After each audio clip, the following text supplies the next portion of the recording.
And so with that in mind, I thought I might begin by having us think about how the Korean War is remembered, focusing more on South Korea and United States. United States because it was so centrally involved in the division of Korea and the creation of two Koreas after 1945. Do you see a statue of two soldiers? Yes? Yes, we can. Cool. This statue was installed in the mid-1990s, and it depicts a scene that is said to have actually occurred during the Korean War. It is said that you see two soldiers. They're brothers. The older brother, the name of the older brother is Park Kyu-chul. He's a lieutenant in the South Korean Army, the ROK Army. The younger brother, his name is Park Yong-chul. He's a soldier in the Korean People's Army, that is to say, the North Korean Army. And this was installed in 1995, I believe, when Kim Il-sung was president of South Korea. And so this is a number of years after the transition from dictatorship to democracy took place in South Korea. But please look at the two soldiers and tell me what you see. The taller soldier is the older brother, the South Korean lieutenant. They're embracing. Please take note of, like, somebody has a helmet, somebody does not have a helmet. So the older brother, the South Korean lieutenant officer, is fully armed. He has a combat helmet. He has a rifle slung over his shoulder. He has a full ammunition belt, etc. Look at the position of their bodies, please. So the older brother is taller, and I wish I had another close-up, but if you saw the photo from the back, the younger brother is almost clutching to his older brother. The younger brother, as you've mentioned, is disarmed. Okay. It is said this statue is presented as a sort of reconciliation, right? So what you notice is they're on this dome that suggests a kind of Korean burial mound. There's a crack, the crack of national division. The crack is wide at the bottom, and it narrows toward the top, and where the two brothers embrace, the crack disappears, and the nation is restored as a whole. The name of this statue is referred to as the Statue of Brothers.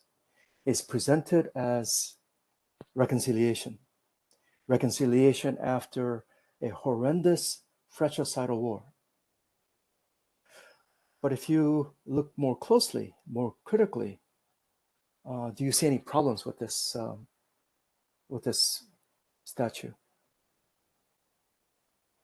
The younger brother, the North Korean soldier, will be recognized as kin, as family, and will be embraced if and only if he casts aside and leaves behind everything that was associated with North Korea and a revolutionary history. The older brother embraces, hugs his younger brother on the condition that he leaves behind everything associated with North Korea and a revolutionary past.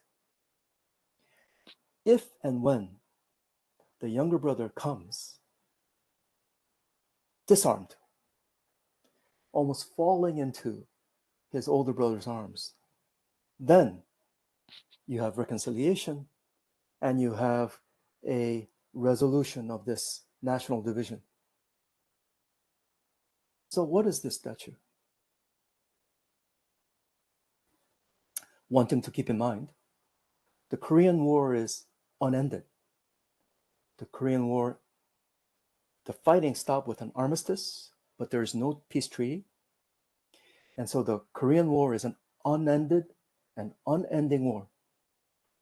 And this statue shows you how it's supposed to end. This is what South Korea's victory looks like.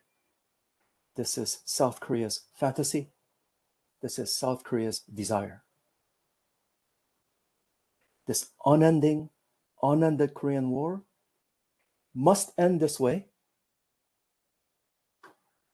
There will be reconciliation and the nation will be healed and become one, but on the condition that the other side comes running, collapsing into the older brother's arms, fully disarmed. Then and only then will the North be recognized as family and be embraced. This statue, which is presented as a statue of reconciliation and brotherly love, is actually a murderous love that gives you a sense of how this war remains unended. Okay, let's take a look at a different statue, please. This is the Korean War Veterans Memorial in Washington, D.C. I won't spend too much time on it. There's a platoon of soldiers marching in this V formation toward the American flag. There are 19 soldiers, and there is a marble wall along the side. So the 19 plus the reflection from the marble wall gives you 38 soldiers marching, gives you a kind of reference to the 38th parallel, the original 38th parallel. During the Korean War, starting in 1951, the United States Army was, for the first time in the 20th century, racially integrated for the first time. So you had segregation during World War I, World War II. Now, this platoon, there are white faces, white soldiers, black soldiers. There's one Native American soldier and one Asian American soldier. They are marching toward the American flag, and then beyond there's a small pool. And by the pool, there is a marble epitaph that says, "Freedom is not free." At the front, where the soldiers are marching, there is near the ground, this epitaph that says, "Our nation honors her sons and daughters who answer the call to defend the country they never knew and a people they never met." It's innocence and rescue. We didn't even know where Korea was. All these soldiers, Americans who went to save and help South Korea, they never met a Korean person in their life. They might not even be able to show you where Korea is on a map, but they answered this call because South Korea was attacked. And they defended a country they never knew and a people they never met. Innocence, rescue. In fact, the soldiers might not have known. The soldiers might not have known where Korea was, but certainly Washington, D.C. and post-war planners knew. So it was the United States that proposed to the Soviet Union right before August 15th, 1945, that Korea be divided along the 38th parallel and the United States proposed a divided occupation. The United States would occupy Korea south of the 38th parallel, and the Soviet Union would occupy Korea north of the 38th parallel. This is a photo of Dean Rusk. Dean Rusk was one of two colonels who were given 30 minutes to find a place, find out how to divide Korea. Later on, he's going to be Secretary of State in the 1960s during the Vietnam War. This is what he said about how they picked the 30th parallel. It seemed to us that Seoul, capital of Korea, should be in the American sector. They had gone into a room. There was no map of Korea, but there was a National Geographic magazine. In the National Geographic magazine, there was a map of Korea. Using that map, they looked just north of Seoul for a dividing line. There's no National Geographic line. What they saw, though, was the 38th parallel, and decided to recommend that to their superiors. The Russians, they were surprised, accepted it right away without haggling, etc. And so, as you know, in Europe, it was Germany that had divided occupation. If you take the same logic in the Asia Pacific, it was Japan that had launched these wars of aggression, wars of expansion. And the United States and the Soviet Union were allies. So if you use the same logic, then Japan should have been occupied jointly between the United States and the Soviet Union. But Japan did not get divided. Instead, it was Korea that got divided in half. And that's because Hiroshima, Nagasaki, and Japan surrendered to the United States. And because Japan surrendered to the United States, only the United States would determine the fate of Japan, of post-war Japan. And not only that, the United States proposed that Korea be divided along the 30th parallel. From 1945 to 1948, the United States occupied Korea south of the 38th parallel. And eventually, a government was established in the south, and a government was established in the north. And so for Korea, liberation and partition came on the same day. By August 15th, you had Soviet units, some Soviet units, south of the 38th parallel. The nearest American units were in Okinawa. And in fact, it would be the second week of September before American troops can come to Korea. And so I think we have to see the Soviet Union accepting the 38th parallel as a concession to maintain this alliance between the United States and the Soviet Union, precisely because in comparison to Europe, Korea is not that important. In comparison to Europe, for the Soviet Union, Korea is not that important, and therefore make a concession to the United States in a place that's not as important, so that in Europe, which is really important to the Soviet Union will drive a much more harder bargain with the United States. So I think we have to see the Soviet acceptance of the American proposal as a concession.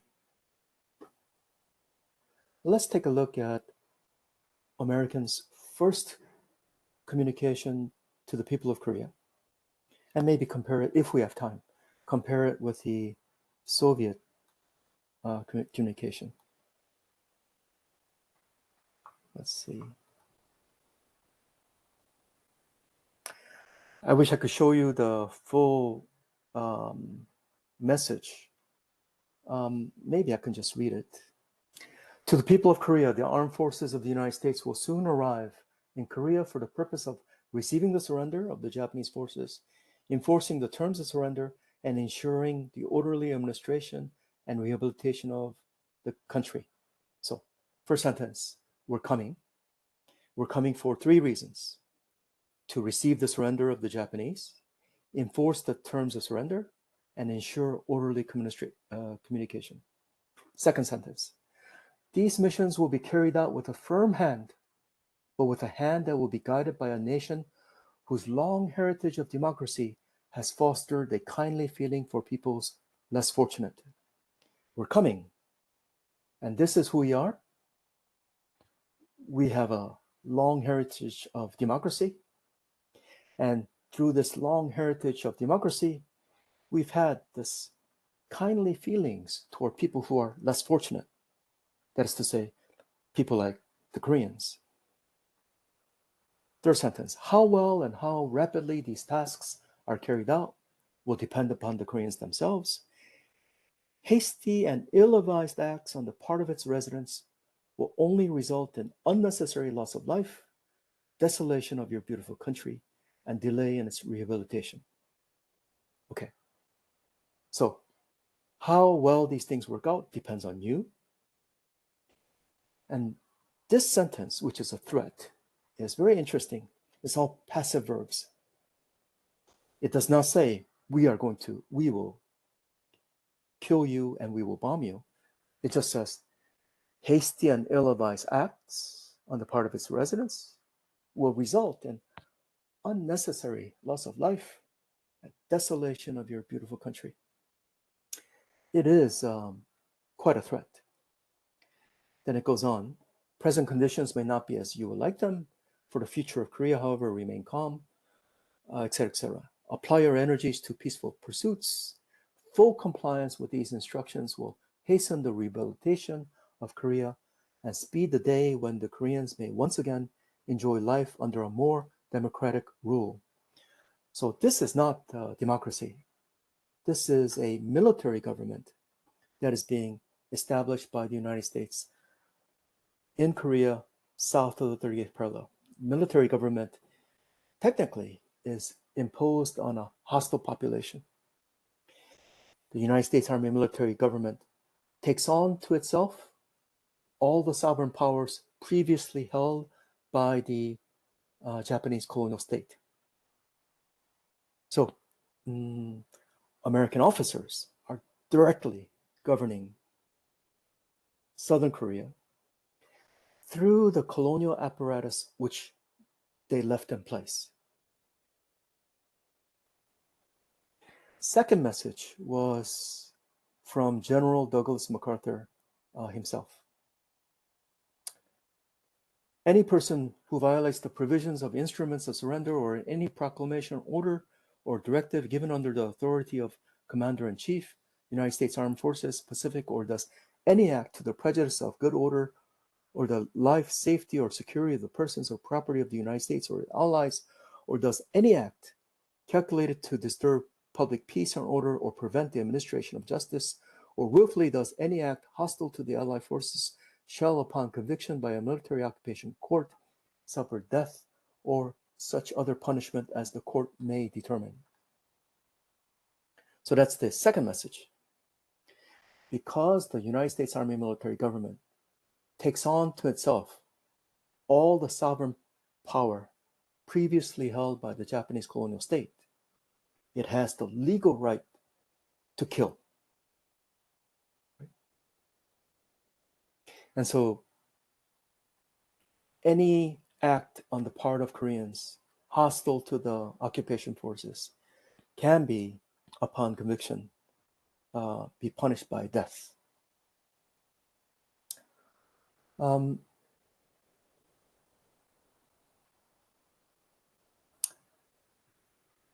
Let me give you one more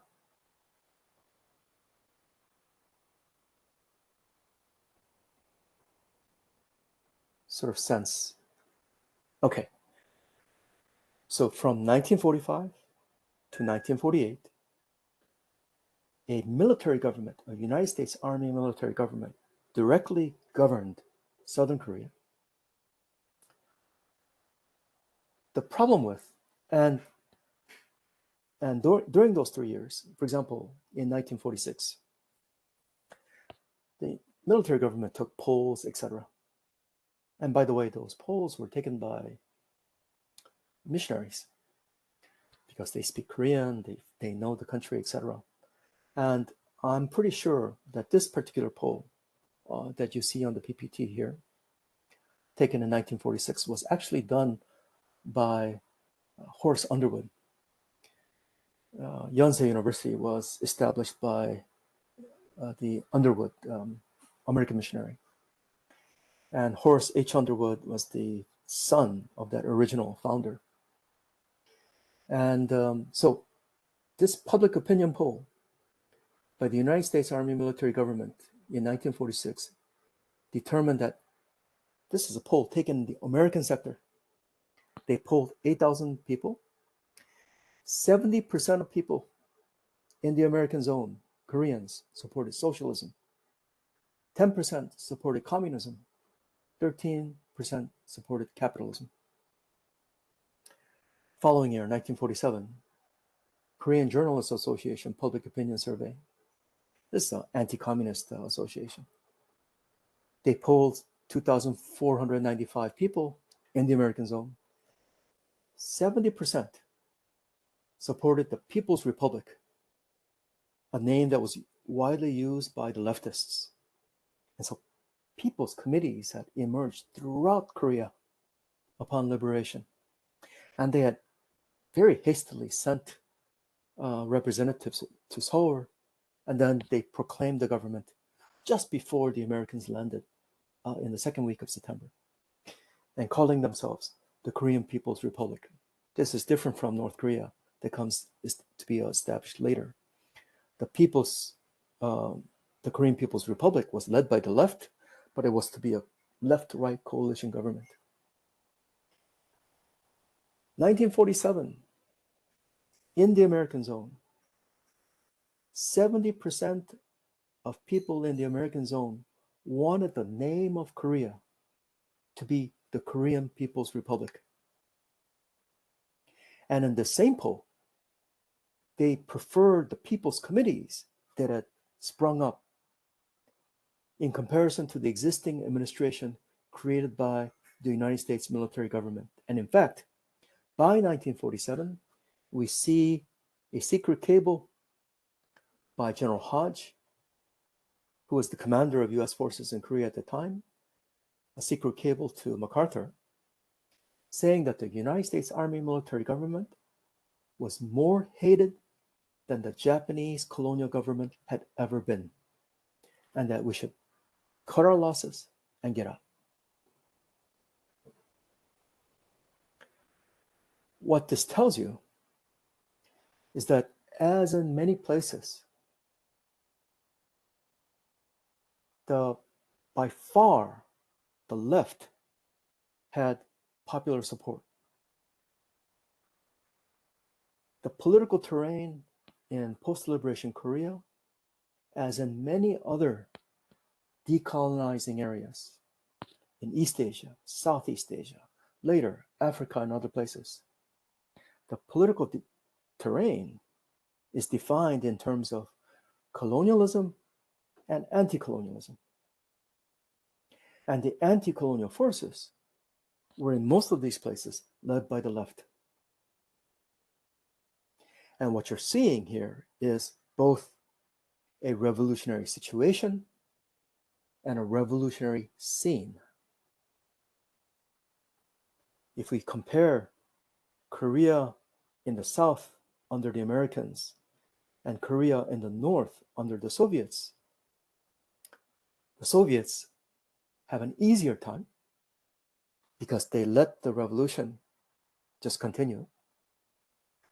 Americans have a harder time because what they're trying to do is they're trying to stop a revolution. And to stop this revolution, a lot of people will have to die.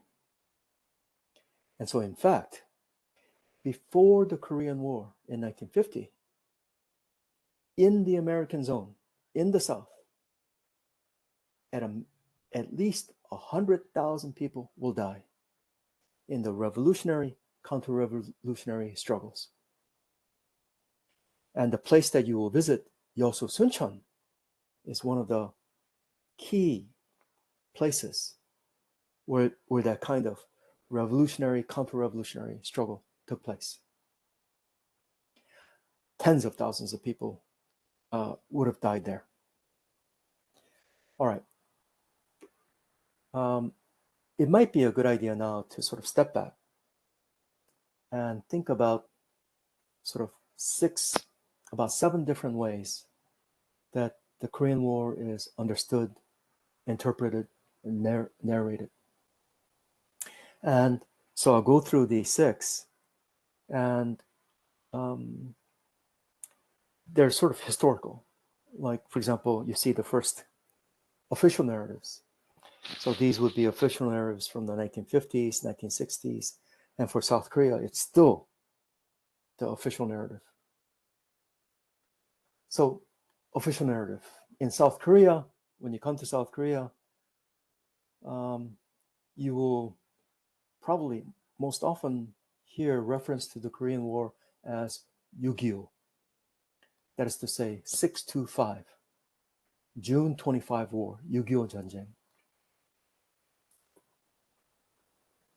The Korean War is referred to in terms of June 25 as if, and in order to give you the sense that that date tells you the essential character of the war. That date tells you the essential sort of meaning of the Korean War. So this official narrative goes like this, like June 25, 1950, North Korea attacks South Korea. So South Korea is a victim of this communist aggression, and the United States and the UN intervened on the side of South Korea and stopped that communist aggression. To the extent that this official narrative goes into origins of the Korean War, the fault will be placed on the Soviet Union. And it goes back in many ways to 1947 long telegram sent by George Kennan, who was a political attaché in the American embassy in Moscow. And he was trying to tell Washington, D.C., explain to Washington, D.C., what he thought was the Soviet sort of foreign policy, what the Soviet Union was trying to do in this post-war period. And George Kennan in that long telegram said, look, yes, Soviet Union emerged out of revolution, but it took onto itself a kind of long-held expansionist ambition that goes way back to sort of like Slavic ambition. So Tsarist Russia. In Northeast Asia, what that would mean would be this long-held Slavic dream of being able to have a Pacific fleet and ice-free ports, because Vladivostok before climate change would have been frozen over half the year, right? And so, wanting sort of warm water ports in Northeast Asia in order to be able to project naval power into Northeast Asia and the North Pacific. And that kind of long-held Slavic ambition was wedded to this communist ideology. And so it was Stalin and Kim Il-sung acting as a puppet of Stalin that launched this attack on South Korea, where the real reason is this sort of Soviet expansionism, etc. Second narrative emerges sometime in the 1960s. And basically, it's a narrative that says Korea was caught between these two whales, caught like a shrimp between these two whales that were fighting. That is to say, Korea was a victim of this great power rivalry. By that time, of course, it's clear that it was the United States that had proposed that Korea be divided along the 38th parallel. And so this view, let's call it a liberal view, says the initial decision to divide Korea is equally, the responsibility goes equally to the United States and the Soviet Union. And yes, Korea had the left and the right, but you look around the world, there's left and right everywhere. But because of this division and divided occupation, opportunists on the extreme left and opportunists on the extreme right polarized the political terrain, leading to the creation of two Koreas. But ultimately, though, of course, responsibility for the Korean War lies with Kim Il-sung, North Korea, Kim Il-sung, and the communists. But that fundamentally, the Korean War was a proxy war, and Koreans were a victim of this rivalry. There's post-Cold War scholarship, or let's say revisionist scholarship, revisionist in quotation marks, because usually revisionism has a negative connotation. But this emerges starting in the mid to late 1970s. And so it's not quite post-Cold War scholarship, but the first version, focusing on Korean politics, would say, you can't say Koreans were just victims. You cannot look at the Korean War as just a proxy war where Koreans were caught up in this great power rivalry. Because if you do that, then the Korean War is no different from the Sino-Japanese War of 1894-1895 and the Russo-Japanese War of 1904-1905. Those two wars, Japan and China, fought in Korea, around Korea, for Korea. Japan won. Russo-Japanese War, fought in Korea, around Korea, for Korea. Japan won. And thus Korea becomes colonized by Japan. But this historians like Kang Man-gil says, no, Korean War are not like those two previous wars. You have to look at the sort of changes that were, and the political sort of cleavages that emerged because of during the colonial period, right, where a landlord class and so forth collaborated with the Japanese Empire, those kinds of political, but also class cleavages. Even if there was divided occupation, Koreans should have been able to create a unified Korean government. And the problem with the idea that Korea was just a victim is it displaces the very important political question of which Korean politicians, which Korean leaders were most responsible for the creation of two Koreas, the creation of separate states. The idea that Korea was just a victim displaces, covers up that very important political question. And historians, South Korean historians in the 70s and 80s said the person most responsible for the creation of two Koreas was Seungman Rhee, the first president of South Korea. And in fact, in December 1946, Seungman Rhee is giving interviews to the New York Times saying a separate state should be created south of the 38th parallel. There's a different revisionist position that places more focus on the United States. And that is historians like Bruce Cummings. Just, you have to see what the United States was doing as an expansion of American ambition.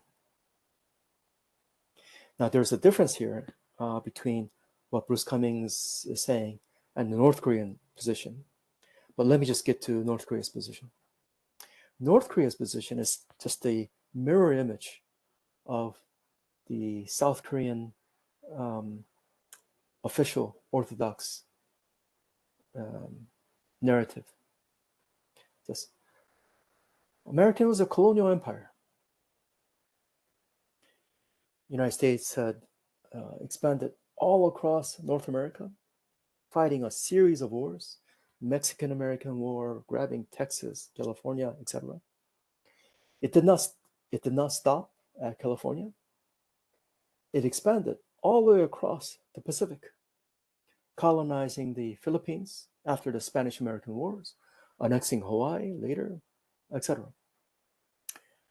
World War II was a clash of empires, a clash of two colonial empires, the Japanese Empire and the American Empire. The United States defeats the Japanese Empire and then takes over and establishes hegemony over the empire that Japan tried to create, and that is the East Asia co-prosperity sphere, but this time under the American flag. North Korean position, there's a clear lie.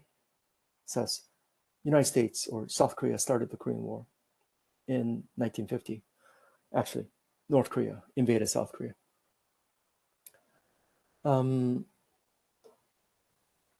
But North Korea thinks of the Korean War and North Korea having been victorious because they're victorious in the sense that they were trying to stop American aggression and American expansionism. There is let's say, a post-revisionist position that says, and that emerges in the 1990s. That's, okay, if you compare the leadership of the South and the North, clearly the North Korean leadership had anti-colonial credentials. They're nationalists. They're the ones who really fought against the Japanese Empire. Whereas if you look at the South,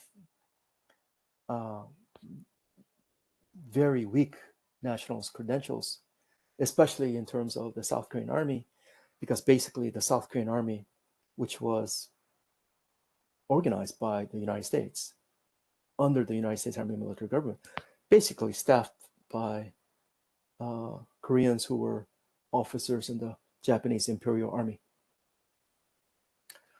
The first 10 chiefs of staff of the South Korean army, before, during, and after the Korean War, were all graduates of the Japanese Imperial Military Academy and were officers in the Japanese Imperial Army. Why did the United States pick these officers to be officers of the South Korean army? Because the Japanese Empire was anti-communist, and the soldiers obviously are anti-communist, and they're fighting for their lives. They were fighting the communists in Manchuria and China, and they're still fighting communists after 1945. They're fighting communists during the Korean War, and then later during the Vietnam War, during the US war in Vietnam, they will still be fighting communists.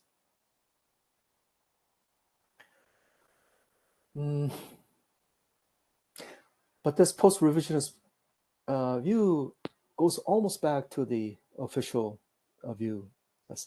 Yes, North Korea has had more nationalist credentials, but Syngman Rhee in the South was not a mere puppet of the United States. He often did not listen to what the United States told him to do. Kim Il-sung, yes, he fought against the Japanese Empire, but he pretty much obeyed the Soviet Union, Moscow.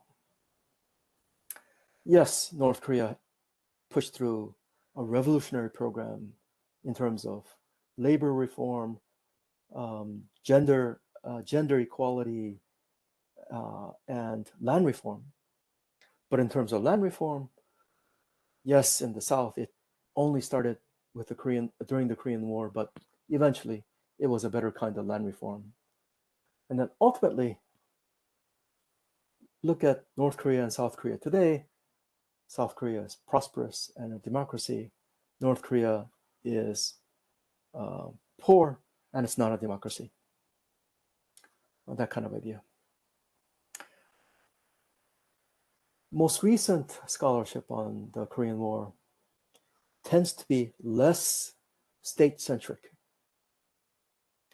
Recent historiography on the Korean War tends to look at the local and the sort of non-state-centric kind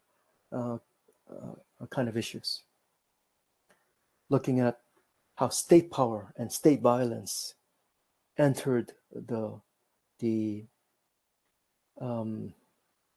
village level, etc.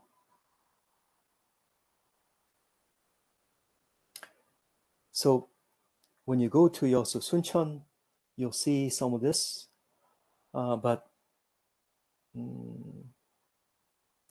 this recent scholarship will be talking about how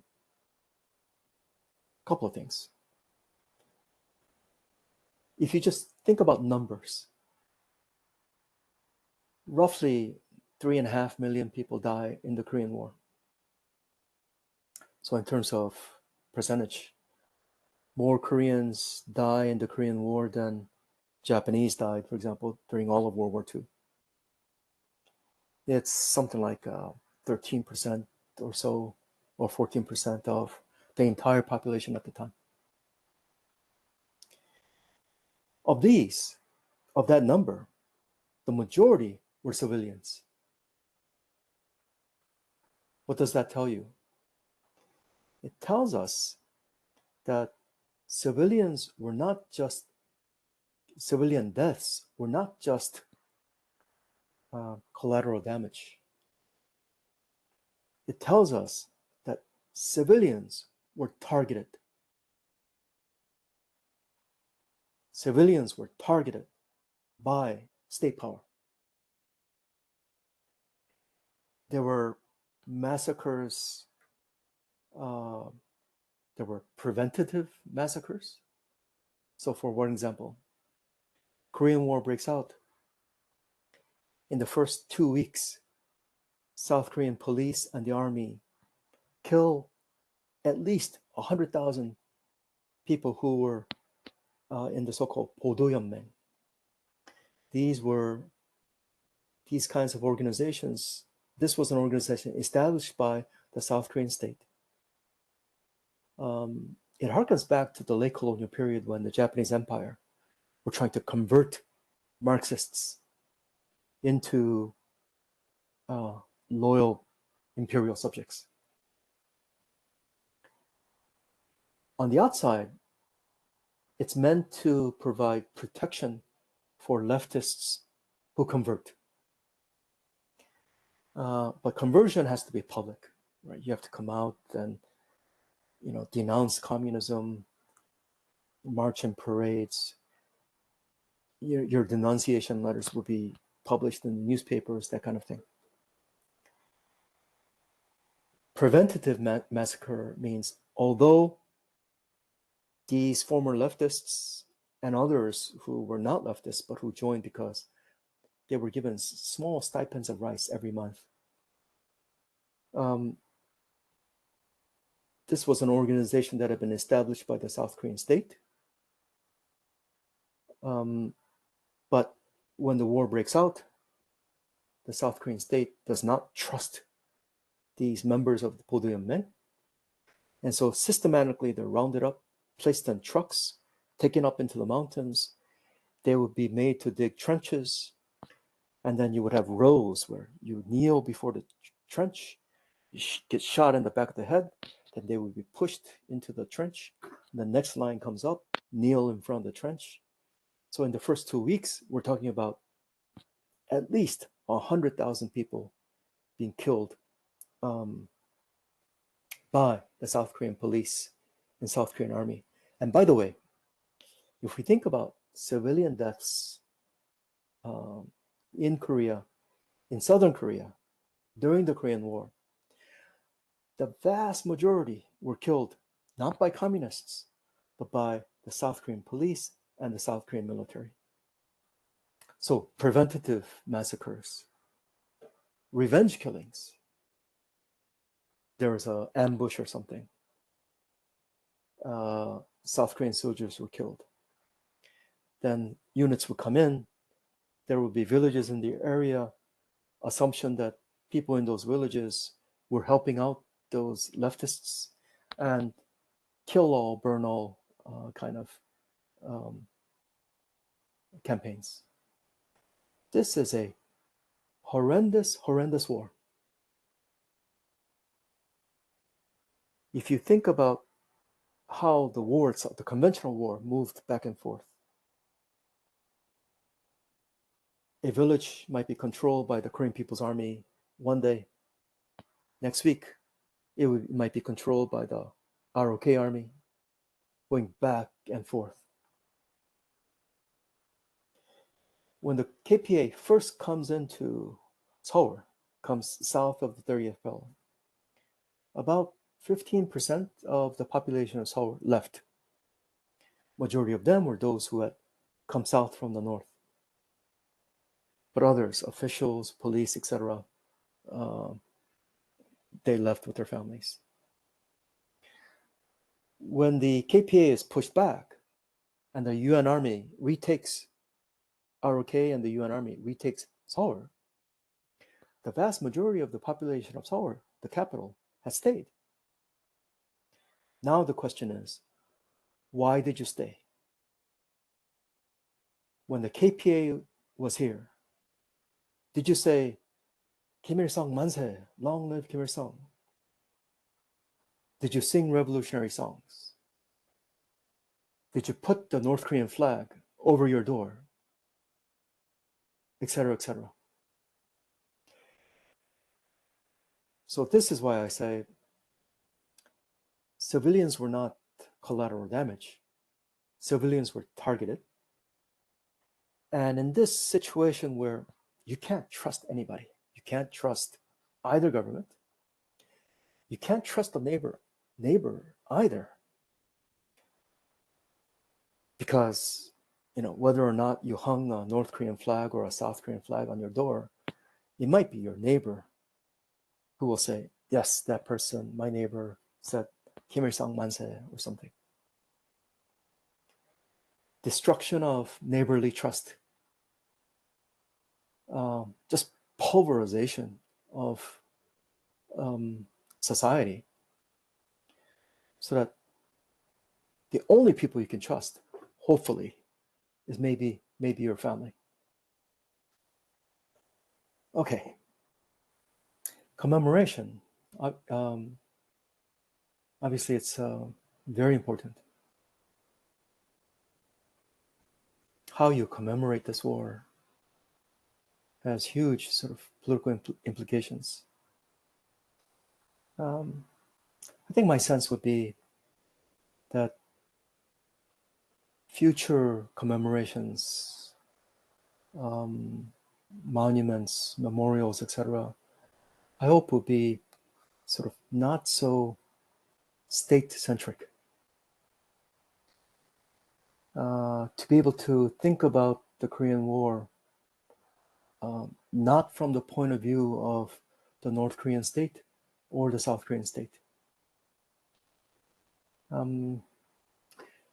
If you may allow me, why don't I pause there, and maybe for us to get a visual view, it's a clip from the film Taebaek Sanmek, Taebaek Mountains. It's based on a 10-volume historical novel. It's an Im Kwon-taek film. It's probably not the best film made by Im Kwon-taek, but it is the first South Korean film that I think tried to sort of, to some extent, give a kind of objective, let's say, view of the clash between the left and right within South Korea, Southern Korea, prior to the Korean War. The clip that we're going to see will begin with the scene where civilians will rush into the office of the South Korean constabulary. Now they're called the South Korean constabulary, but because South Korea is not formed yet, sovereign yet, this will become the South Korean army. Apparently, the leftists had attacked a police station in order to steal rifles and so forth, arms. And so there are guerrillas, leftist guerrillas in the mountains. They are not communists from North Korea. They're leftists from this area. The people who had originally established the people's committees in that area. But now these people's committees have been so-called disestablished by the United States Army military government. And by the time you get to 1948, 49, and this is going to be in the kind of Yŏsu-Sunch'ŏn area by Jiri Mountains. They're in the mountains and they've started armed struggle. So please keep in mind, everybody here is from that area. This is before the Korean War, and this is going to be in the Yŏsu-Sunch'ŏn area that you will be visiting. Okay, please, let's take a look at the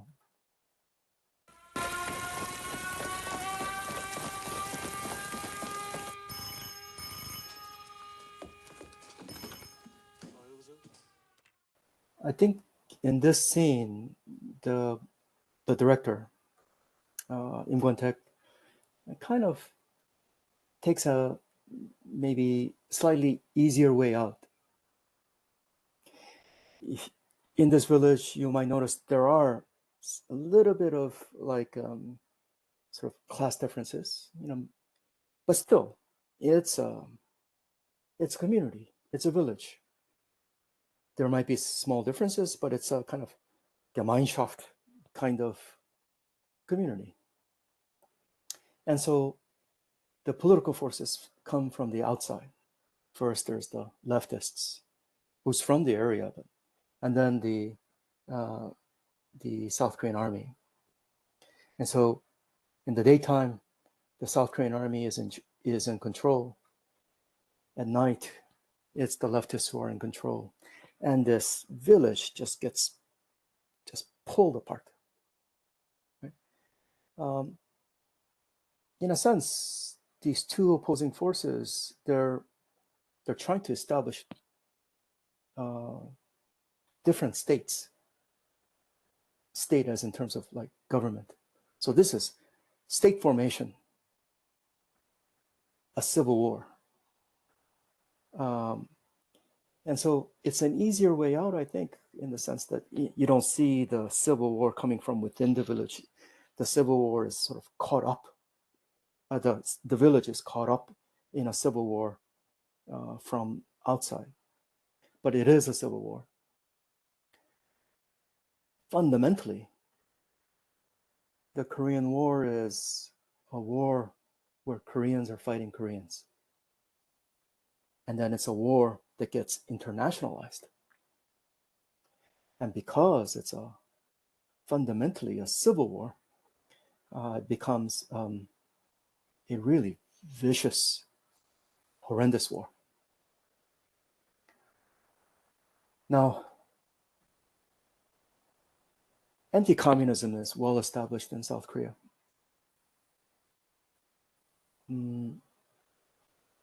What you have to keep in mind, though, is you have to be anti-communist to be South Korean.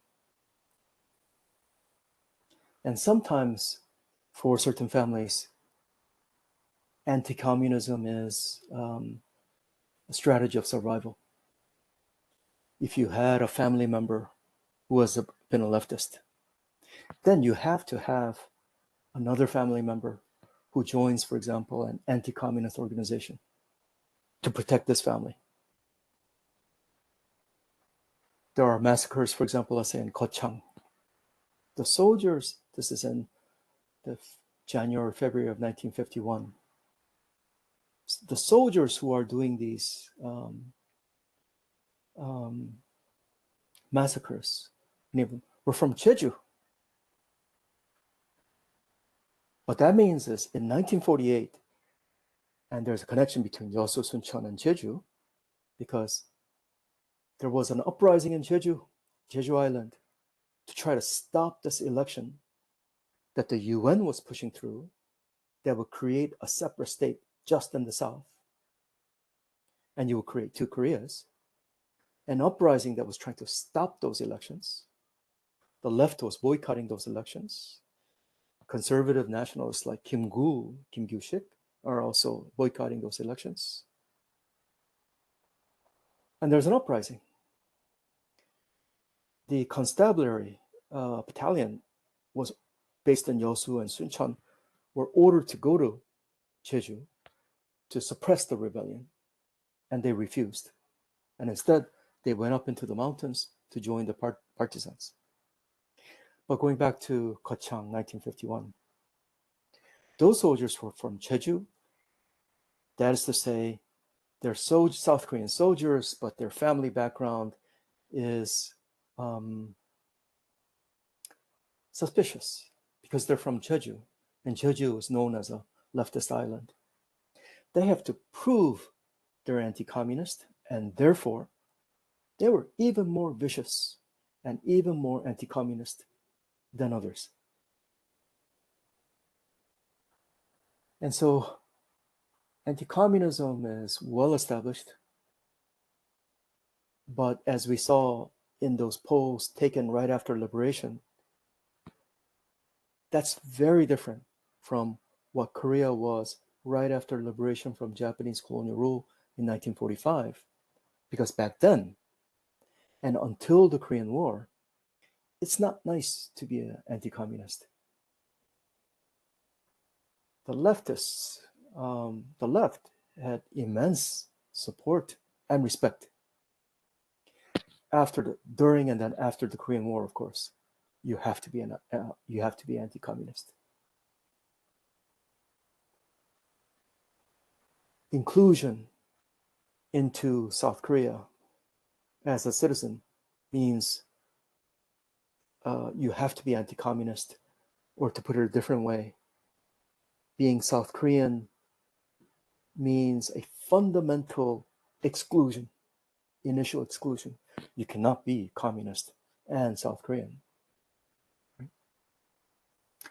And so one way to think about what happens in Yåsu-Sunch'ån 1948-49 is as one historian put it, a politicide. These are political killings in order to establish South Korea as an anti-communist state. And the clip that you saw, you could see it in terms of a civil war, but with a different kind of nuance. You can see it as a kind of a revolution. You had a revolution in China. revolution in Vietnam. You probably would have had a revolution in Japan too, if not for the American occupation. And you had a revolution in Korea after 1945. That revolution was stopped in the South. Today, when I teach the Korean War at Yonsei University, and most of my students, it's taught in English, but they grew up in Korea. And so it would have been the great-grandparents' generation. If I ask them if there's any stories that come down in terms of like family stories about the Korean War, almost all of them, like 99%, no stories about the Korean War comes down to them. In fact, their parents would have heard nothing. Their grandparents might have been children, so they might have heard something. But their parents' generation, and certainly this university student generation, would have heard nothing from the Korean War. And so their assumption is nothing much very happened to their families. And the reason, I think, why they would have heard nothing about the Korean War in terms of family stories is not because nothing happened, but because too much happened. Too much happened, and that 2 generations earlier, they made a choice. We're not going to tell anything to our descendants. So yes, I think going back to the commemoration question, how you remember this past is in Korea, obviously, a tremendously political question. It's the question that divides left and right. And so the history wars, so-called, continue in a context where the Korean War, in many ways, still remains unended. There is no resolution. There is no peace treaty that ends the Korean War. The Korean War continues today.